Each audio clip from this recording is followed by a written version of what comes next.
रोशनी का कारवां.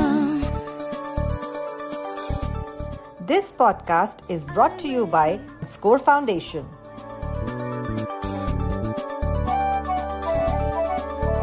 ये है रोशनी, रोशनी, रोशनी का कारवां, रोशनी.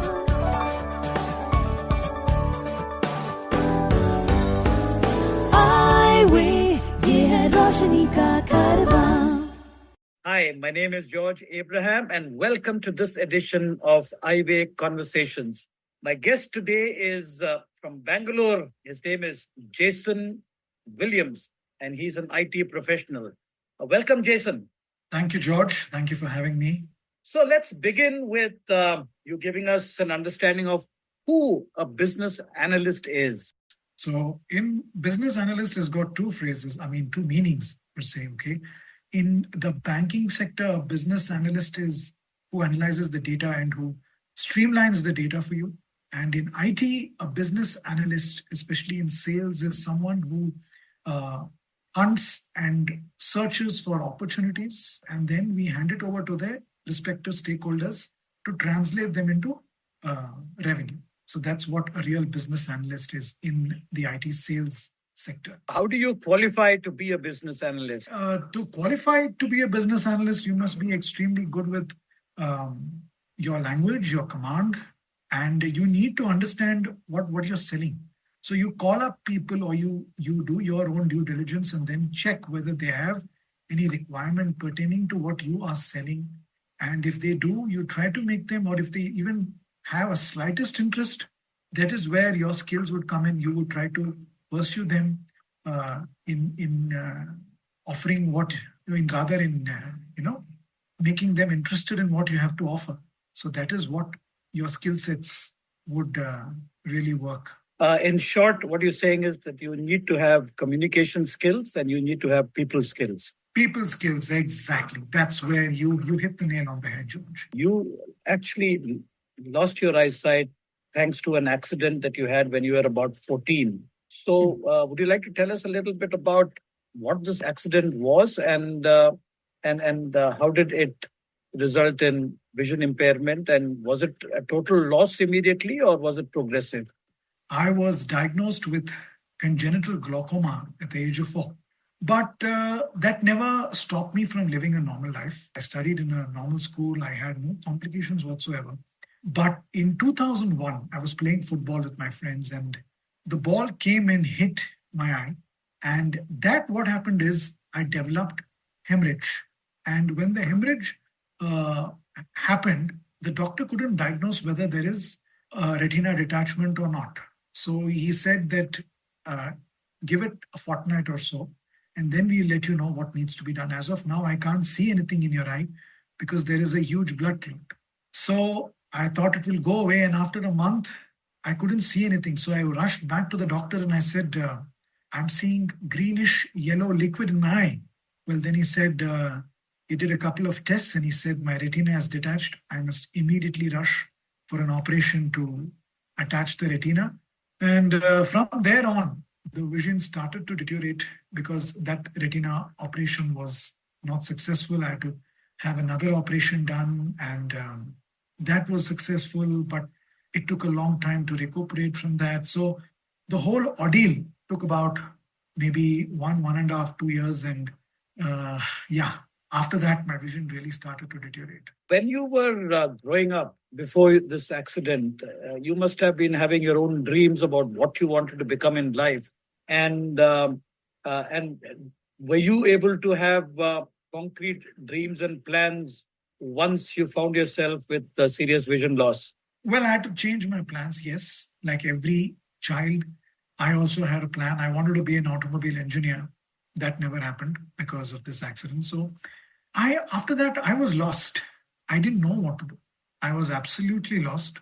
That's when I realized that I need not have any, expectations. I cannot have expectations because I really don't know. Because when the doors close, you need to look at the window. That's what I felt. And because your limitations increase after this impairment, you really can't think of driving. You can't think of automobiles, or you can't think anything on those lines. So you need to, and I didn't know really. So I went and joined this NGO called Enable India. Okay. Right. Mrs. Shanti Raghavan at that time counseled me and said that, would you like to apply for an opportunity in 24/7? And I said, okay, I'll give it a shot. And that's how things got, streamlined per se. Do you remember your first day at 24/7? Yes, yes. It was, we were told very clearly that we had to finish two form of trainings. That's the product level training and the foundation level training. So only when you clear both these trainings, you get the job. That was the prerequisite. So we didn't get the job right away. So we had to go at, I think it was an ITPL, if I'm not mistaken. Yes, it was an ITPL. There was this building called Innovator where we had to attend these sessions for about a fortnight. And after the scores of these sessions reached the top management, then they would take a call on where they would place both of us in which department. So while you were going through all these turmoil, what was the kind of response of, say, your friends, your siblings, your parents, and people around you in the neighborhood? Friends, before this accident, I had a very big circle of friends. Okay, very, very big, and people who came from very affluent homes. These were all my friends. A renowned politician's son. These are all a renowned mall owner's son, and these were all very good friends of mine. Okay, as they realized that I'm no more the same, I need some assistance to hang around. The circle got smaller and smaller and smaller. There came a day, there was only one chap. And after that, even he was like, okay, pal, I need to, move on with my life kind of a situation. So friends deserted me. I realized that the hard way, but friends deserted me. Sibling, because my sibling and family will always be with you. They could help as long as they are not, at least the sibling will help as long as he or she is not inconvenienced. They can help, but parents will always support you. They're the only ones, I think, who will take all the rubbish that you have to throw at them because of the predicament you're in. So my parents stuck around, but everything and everyone else, they moved on. So only my parents stuck around, I can say. Sibling, yes, as long as it's not inconveniencing him, it's fine. But my parents, their support was relentless, and they're still supporting me in any which way that they can. So their support is still relentless. What was the kind of support you got vis-a-vis your education? I started studying. My mom used to read, my brother used to read, or my dad used to read stuff and record it in these cassettes, textbooks. So what I used to do was I used to listen to them again and again, time and again.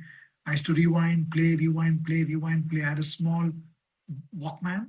Yeah. At the time there was something called Walkman. I don't even know whether the Gen Zs even know what's a Walkman.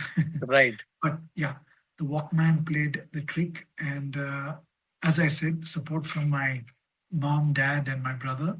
I read a lot, and I had very, very cooperative teachers also who understood my predicament, and they were also kind of helpful. So there were about 2 or 3 people who used to give me their number. If I had any doubts, I could go to their houses and sit down and learn. They used to take that special time. So as I said, if one door closes, the window opens. So these were the windows in my life. What were the enablers at 24/7 that actually made you or helped you work independently and deliver on the job? I had a good team to train me. Okay. As I said, there was this chap. His name is Jude. Yeah. So he and there's another chap called Sudhir. Yeah. These two guys.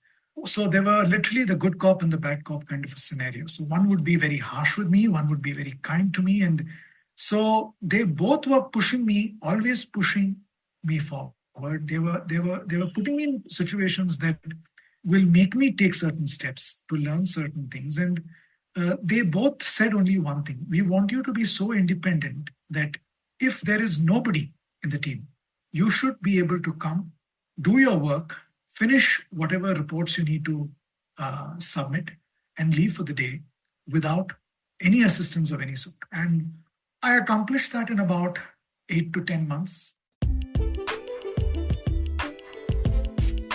If you know of anyone with vision impairment who needs guidance on living life with blindness, please share the Eyeway National Toll-Free Helpline number 1800-5320-469.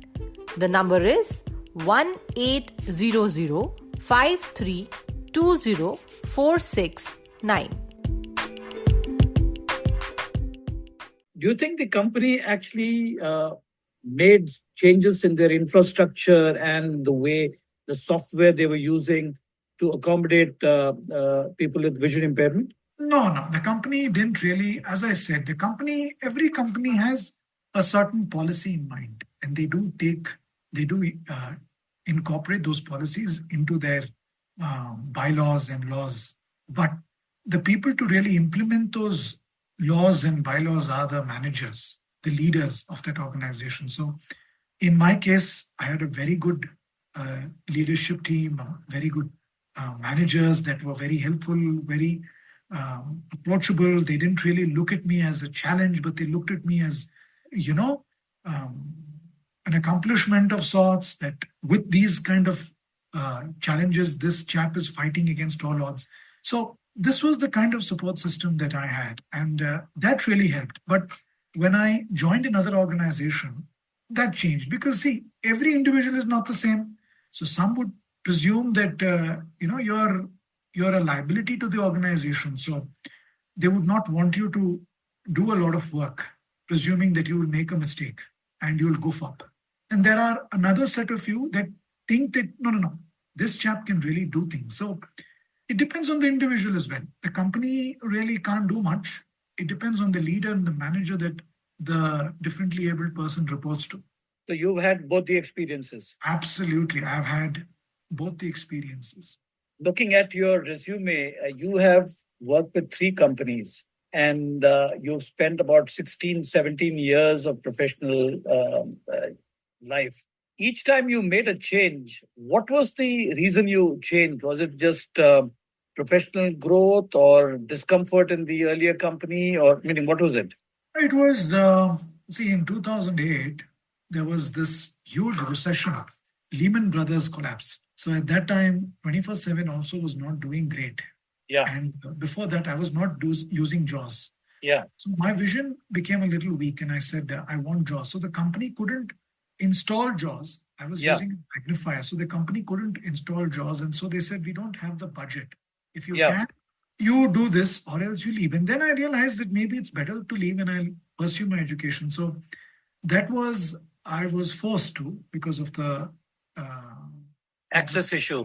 Access issue. And the organization also was doing very badly because of the whole recession in 2008. Yeah. So then what happened is I moved to an investment bank.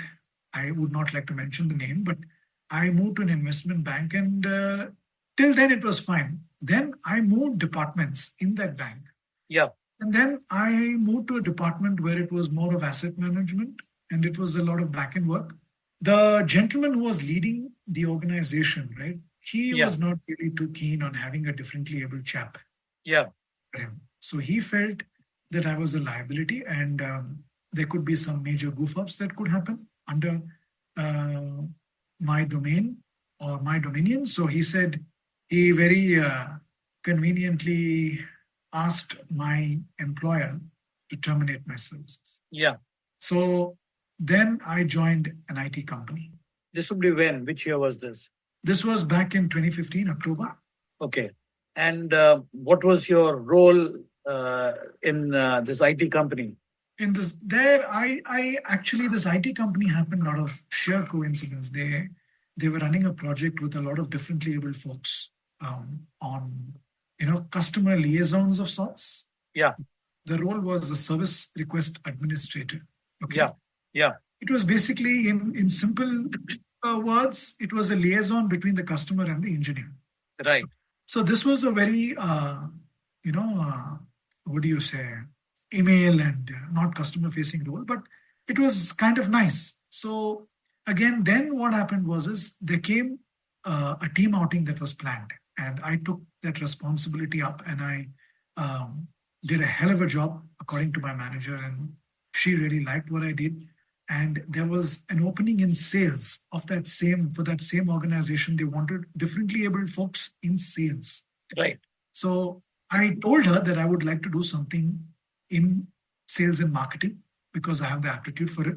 Yeah. If anything opens up, please let me know. And she said, okay. And it was within a fortnight, an opening came up, and she recommended my name. And that's when I really enjoyed what I did. That was, I think, one of the best days of my corporate life is when I moved to sales. That is from 2017 November to, I think, 2022 May. This was because the leaders at that time were such revolutionary thinkers, both of them, both these gentlemen. Can I take their names? Is it okay? Yeah, if it's up to you. Yeah. Mr. Derailed and Mr. Sambit Ganguly. These guys were truly, I mean, they are still in touch with me. I'm still in touch with them. They are truly revolutionaries. They think out of the box. They do things without, they like to experiment with things. I really admire both of them. And they have been, they've always pushed me in doing things which I myself never thought I could do. So this was, I think, one of the best times in my corporate life. Now, you also did mention that when the football accident happened and you started losing your vision, not only did you lose your vision, but your friend circle kind of dwindled and came to zero. Yes. So once you started working, are you still working on a zero base of friends circle? Or No, now it's things maybe changed? 3 or 4, not more, not zero, definitely not zero, 3 or 4. But the circle is very small, and who are really genuine friends are only entertained, and who I believe that they are genuine. I have 3 or 4 very good friends. Now, I also believe that you completed your BBA in 2013. You had already started working in at 24/7 and then with the investment banking company. Mm-hmm. So what was it that prompted you to go back and do a BBA? Because what I understood is maths is not something that is very doable for a different chap. Yeah. So I took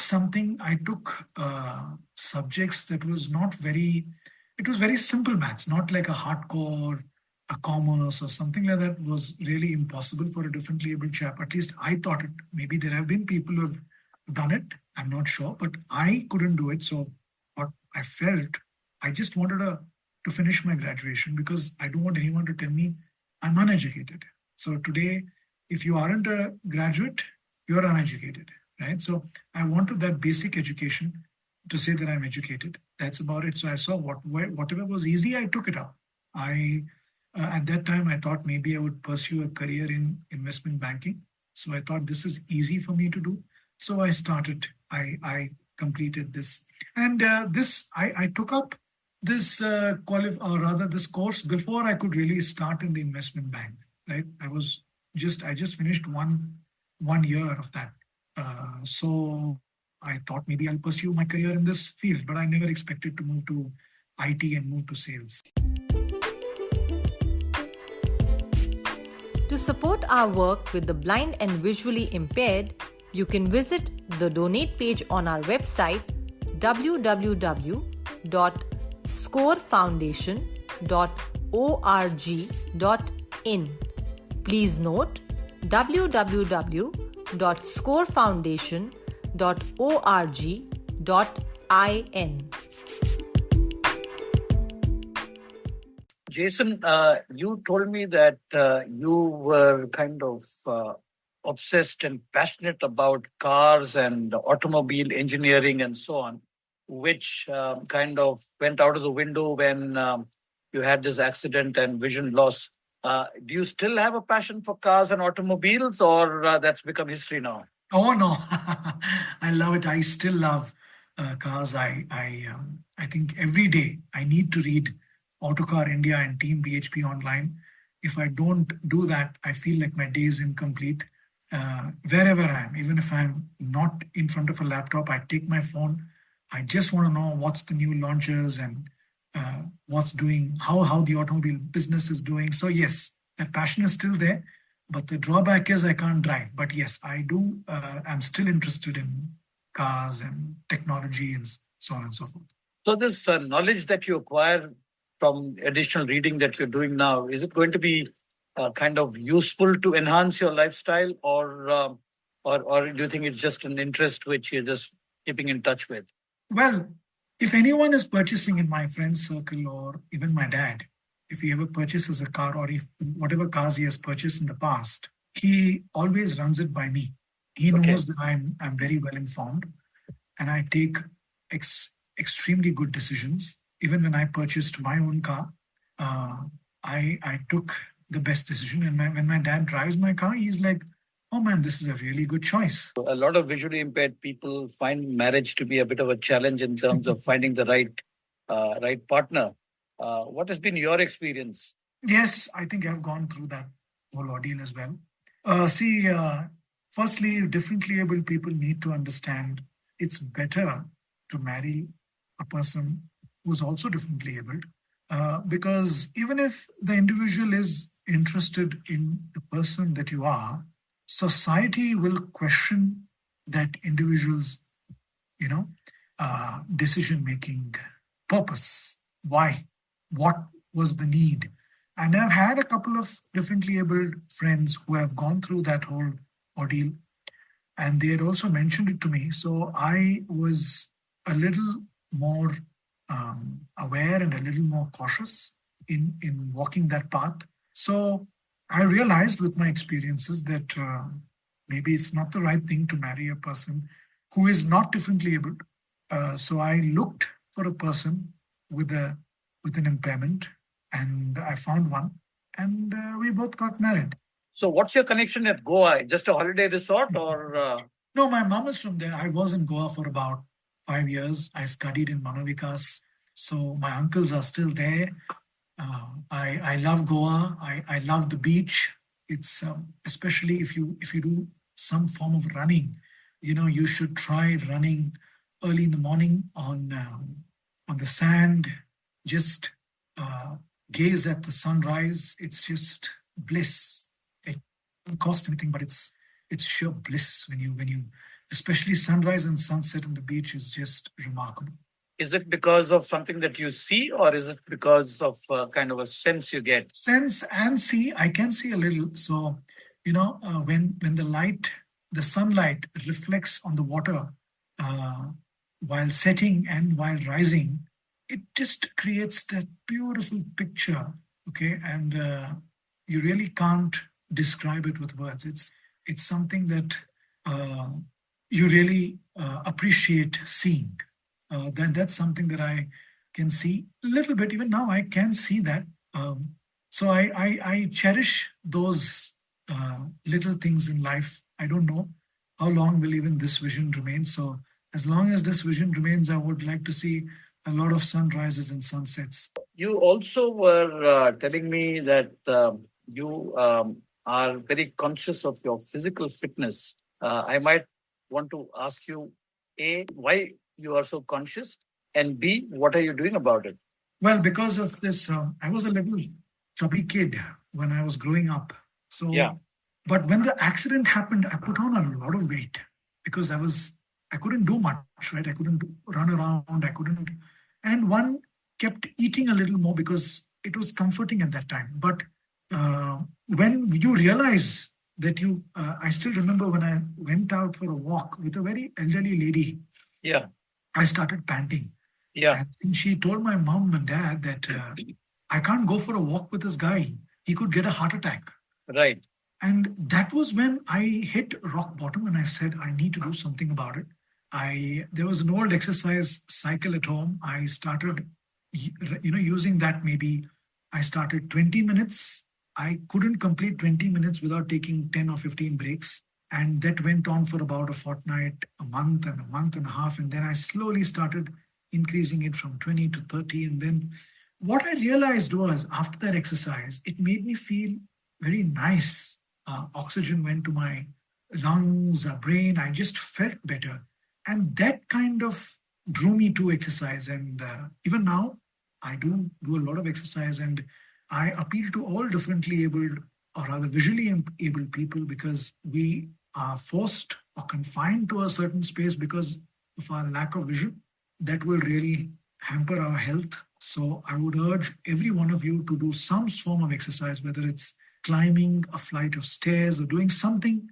But please try to exercise a little, because that will keep your blood circulated and you will not have any other complications. Now, you've lived as a visually impaired person for about 2 decades now, or slightly more, and you probably are close to 40 at this point of time.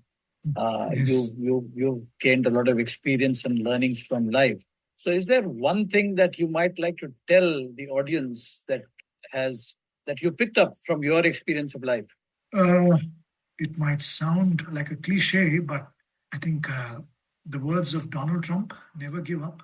Thank you, Jason, for sparing the time today, and wish you the very best as you take up your new assignment in the near future.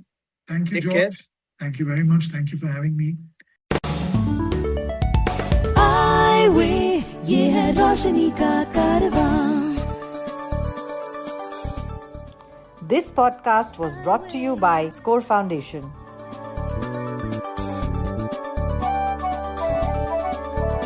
ये है रोशनी, रोशनी, रोशनी का कारवां. रोशनी.